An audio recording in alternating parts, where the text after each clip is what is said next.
AP మంత్రుల ఇళ్లపైకి తమ కార్యకర్తలను పంపుతామన్న వైఎస్ జగన్ కామెంట్స్ కు కౌంటర్ ఇచ్చారు మంత్రి అనిత. ఎన్నికల్లో జగన్ కు ప్రజలు గుణపాఠం చెప్పినా ఆయన తీరు మార్చుకోలేదంటూ ఫైర్ అయ్యారు. సీఎంగా పనిచేసిన వ్యక్తి మంత్రుల ఇళ్లపై దాడులు చేస్తామని కామెంట్ చేస్తారా అని ప్రశ్నించారు అనిత. రెచ్చగొట్టే వ్యాఖ్యలు చేస్తే కేసులు నమోదు చేస్తామని వార్నింగ్ ఇచ్చారు.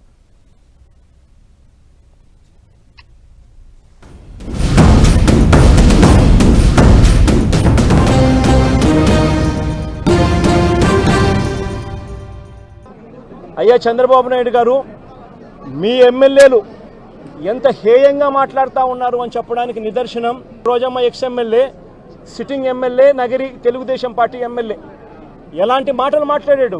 మా మాజీ మంత్రి రజనమ్మ ఎంతటి దారుణమైన భాషతో మీ తెలుగుదేశం నాయకులు మాట్లాడారు అని అడుగుతా ఉన్నా.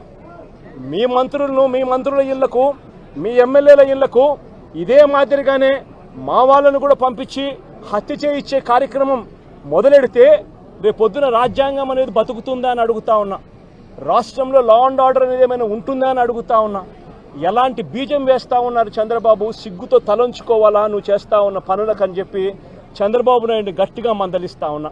మమ్మల్ని ఎంత రెచ్చగొడితే మేము దాని గురించి మాట్లాడతామేమో అనుకుంటున్నారు. మాకు అది కాదు.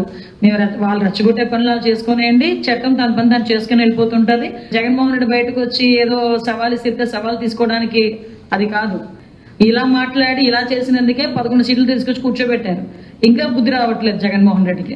ఒక ముఖ్యమంత్రి స్థాయి వ్యక్తి మీ మంత్రుల మీదకి, మా ఇళ్ల మీదకి వచ్చి మేము కొడితే చంపితే ఆ పదాలు ఉపయోగిస్తున్నారంటేనే వాళ్ళ తాలూకు మెంటల్ స్టేటస్ ఎలా ఉందన్న సంగతి మనం ఆలోచన చేసుకోవాలి.